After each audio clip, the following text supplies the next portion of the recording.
Hi, welcome to my channel. I'm Steve Down. This is my guitar. If you're just joining us, this is the last lesson in a series looking at Blues for Willarene by Grant Green, taken from his incredibly cool Grant's First Stand.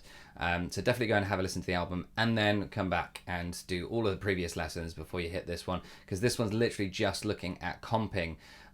So we're looking at how to play over the solo, and I've got my friend Matt Carter to play a really pretty burning organ solo over the top of this, but he's obviously not followed the original organ solo on there, because that's not what I've asked him to do.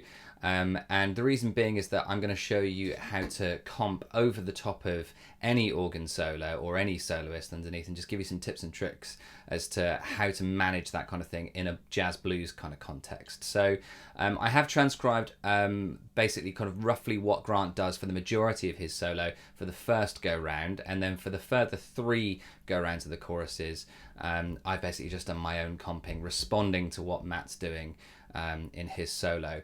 So before we get into that, I'd like to say a big thanks to my patrons. I've met quite a few of you this week online, which is really cool. So in the last week, let's say for the ones that have joined up, I'd like to say a big thanks to Ian, Casper, Paul, Bill, Grobian, Simon and Nick. So thanks so much for your support, and great to connect with a few of you online for your lessons and stuff. So yeah, big thanks. If you want to join Patreon, the link is on the screen, and over there you get the backing track, all of the transcriptions and all of the chords exercise packs, etc, and some fun extras in there as well. In a couple of weeks we're going to be doing a Q&A for January. We do one of these once a month where you can come and ask questions, and I talk a little bit about something a little bit more in depth from the current series.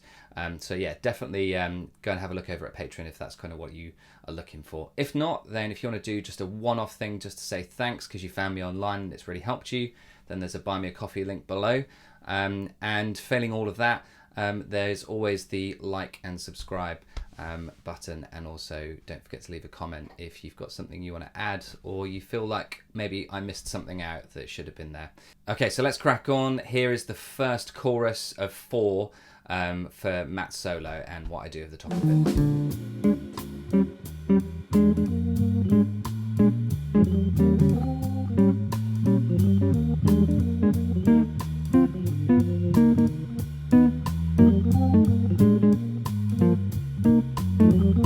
Okay, so this is a transcription of roughly what Grant does for the majority of his comping underneath the soloist. So if you're brand new to comping, all that is literally just keeping time underneath a soloist and just, you know, giving some harmony, and you're accompanying. So like the word accompanying, if you accompany someone to the shops, you're not leading them to the shops, you're not in front of them, you're beside them, supporting them. So you're not standing out front. You want to basically sit back as much as you can and not get involved. Sometimes it's nice to kind of complement what they're doing, or you might want to join them in a line if they're playing a repetitive line. But for the majority of this, mostly for a jazz blues here, you'd stick behind and you would just be a supporting role, playing some harmony. And you could go at it like a kind of Freddie Green kind of thing, where you're kind of doing playing on all of the beats, you know, all of the quarter notes. But here, what Grant is doing is he's picking up on the groove that's going on underneath, and so he does actually keep to a steady groove under there. And the groove that he's doing is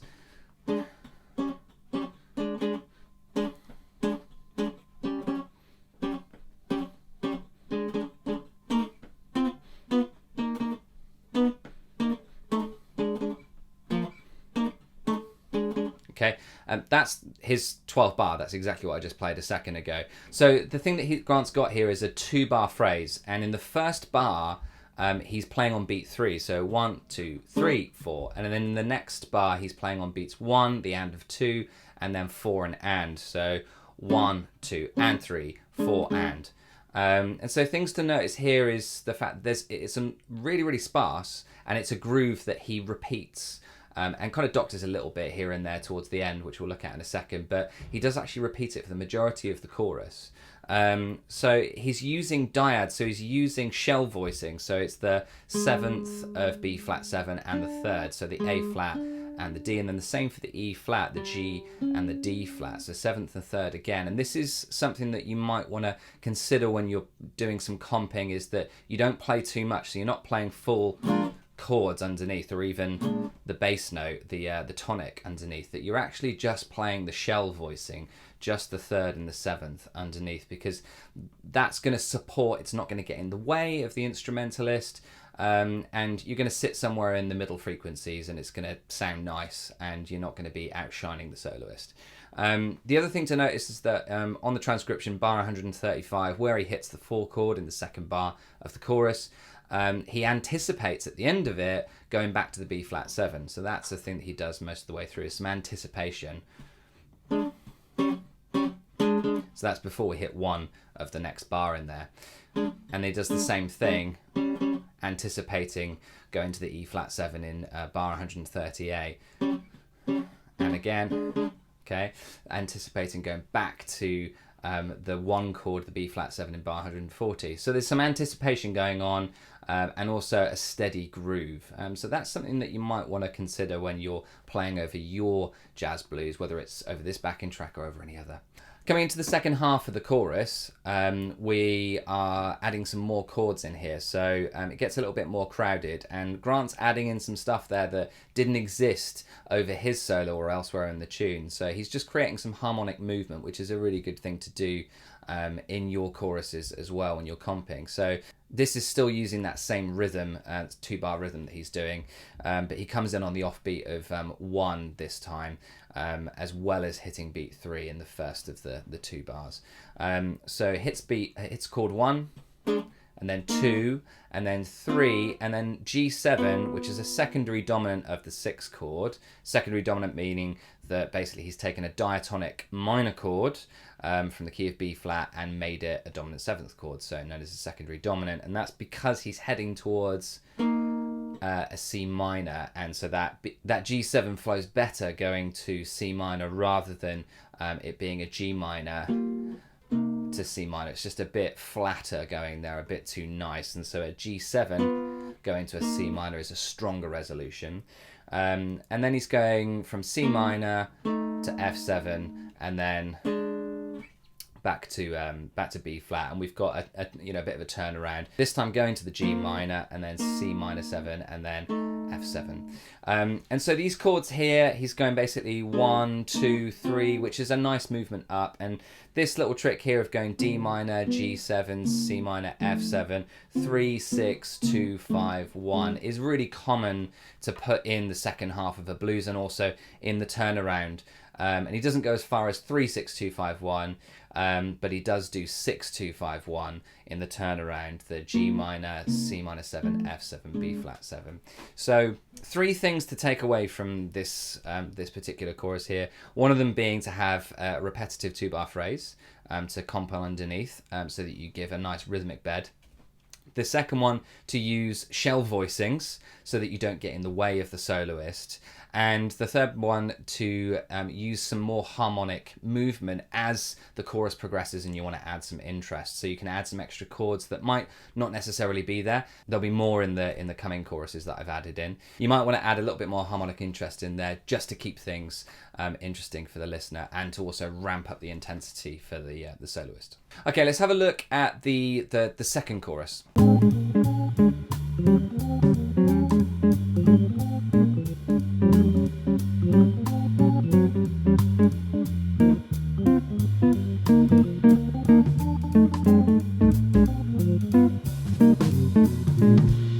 Okay, so on this particular chorus, there's not a lot of difference, so we're not going to spend too much amount of time here.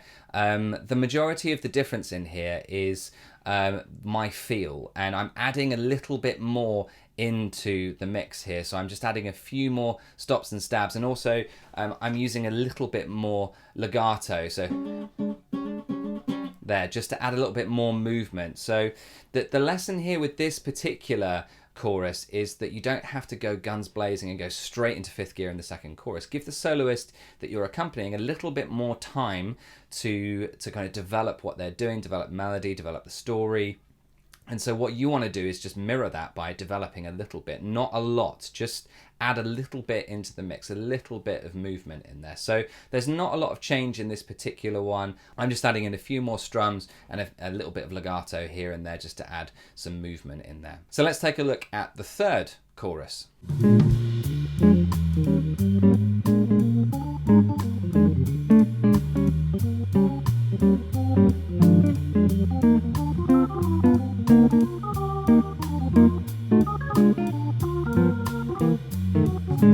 Okay, so this is where it starts to get a little bit more interesting harmonically.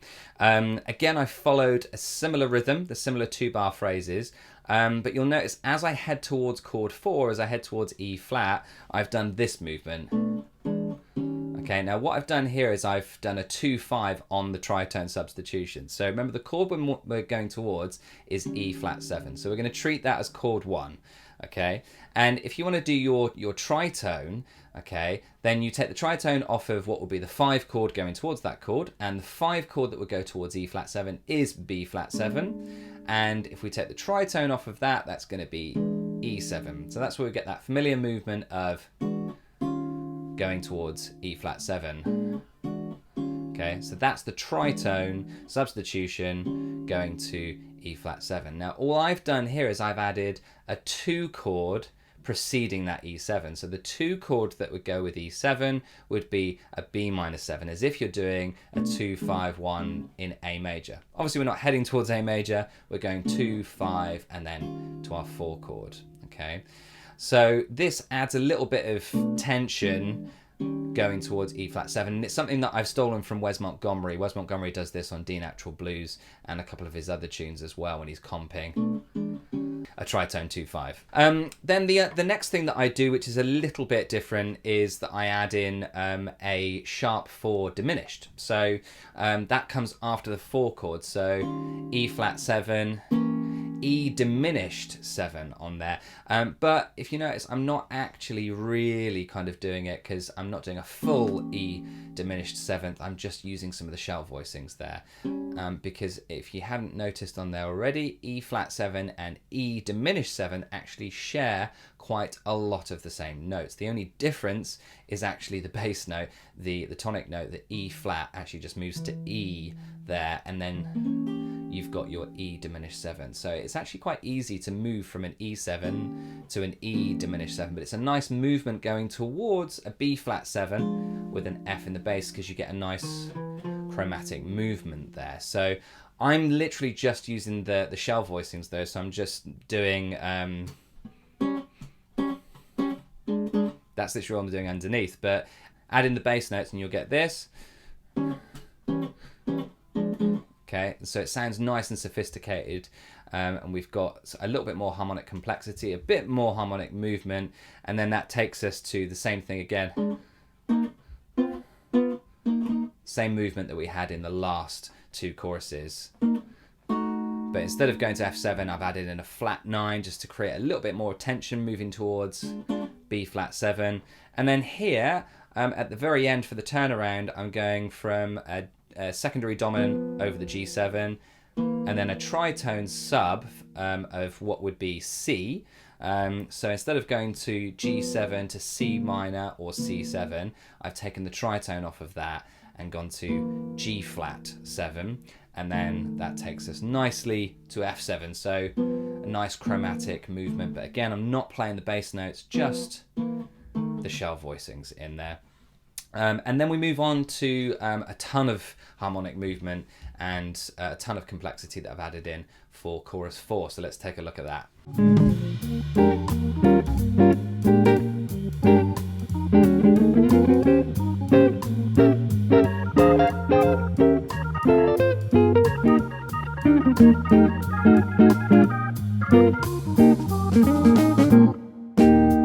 Okay, so here I've gone for kind of like a bit more of a jump blues kind of vibe here. So I've added in some dominant 13s. Okay, these voicings are really nice. So B flat 13, going to an E flat 9. I've taken off the bass notes though, again, so as not to get in the way of the low end of the organ. But still in keeping with the 2-bar rhythm there, again, that's still there. And you still got that anticipation. And then I do this really fun run up, I'll do it slowly here. Okay, really quite tricky to articulate this at speed.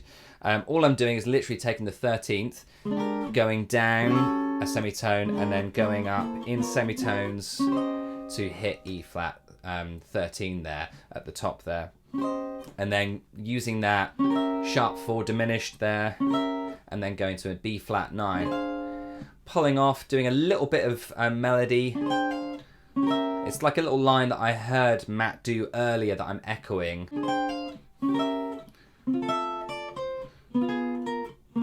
So there's some really nice voice leading, and there's a really nice melody in there as well.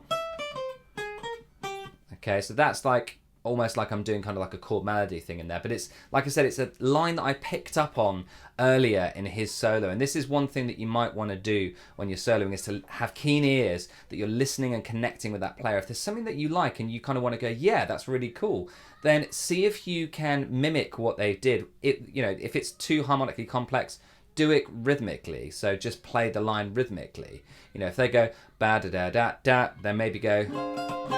Something like that will really kind of connect you with your soloist and create a little bit of fire and intensity on the stage, and that does translate to the listener as well. So whatever you can do to connect, albeit melodically, and if you can't melodically because it's too damn complex, then just do it rhythmically. Analysing this harmonically, there's not a lot that's, you know, different in there. I'm just doing a diminished chord like we looked at earlier, the sharp 4 diminished, and then just, it's a D minor 9 here. Okay, keeping that melody in the top. And then here, that's a really nice kind of shell voicing of a G7 flat 9, adding in the sharp 9 there. The next thing that I do, which is I find quite cool, I do this quite a lot, is something that I've picked up off of Wes and also George Benson, which is basically to add in a 9 by stretching up. So you get that really nice clashy semitonal thing between the 9 and the minor third. Okay, and you get this really nice, rich, descending line in the bottom of your 2 chord there. And then just literally,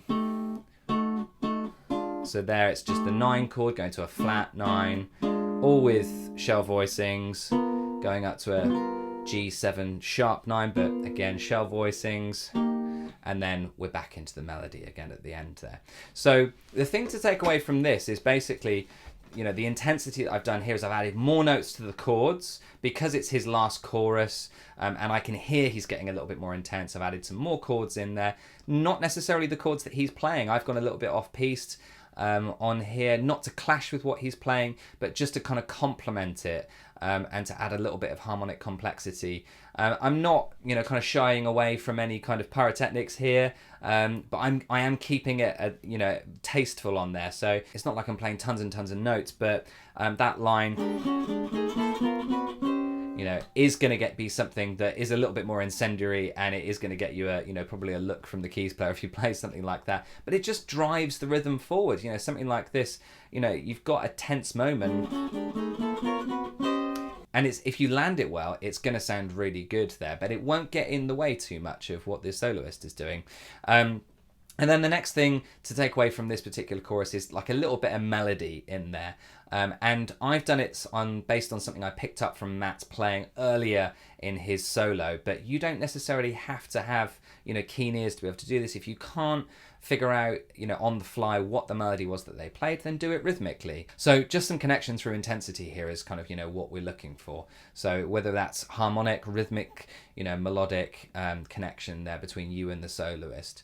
As it's the last chorus, you want to make it nice and intense, you know, and, you know, kind of move the band forward rather than dragging them back. Okay, so that's the last lesson of this series. Thanks so much for following along. If you did follow along like the entire way, it's been great showing you in a bit more depth what Grant Green might have been thinking, and unpacking some of the melodic, harmonic, rhythmic devices that he might use on here. Remember that with all of this stuff, with all of the examples that I'm showing you, with all of the techniques and stuff, don't just learn it as a party piece. Learn the whole thing and then learn how to use it in your own solos and get creative with it. One of the things that I was saying to one of my Patreon members last night on a Zoom lesson was that one of the best things you can do is any technical exercise that you do, whether it's as a warm-up or whether it's as some arpeggios, scales, chords, etc., that you use as a bit of theory workout, move that into creativity by playing over a loop or over a song and try and use some of that stuff. Otherwise, it just stays as dead information. So take any of this stuff off here and use the backing track that's over on the Patreon page, link here, or any other blues backing track, and actually use some of this stuff. Because you're going to get a whole lot more meaning out of and enjoyment out of being able to use it in your own playing creatively rather than just copying. So I hope you've enjoyed this. If you want to get the backing track, the full transcription and all of the exercises, then head over to Patreon. And I look forward to seeing you in the next series. And in the next one, we're going to take a look at Wes Montgomery's 4-on-6. And that will be in the mid-February. I'm going to be releasing that series, hopefully. So stay close to my channel and I will see you on the next one.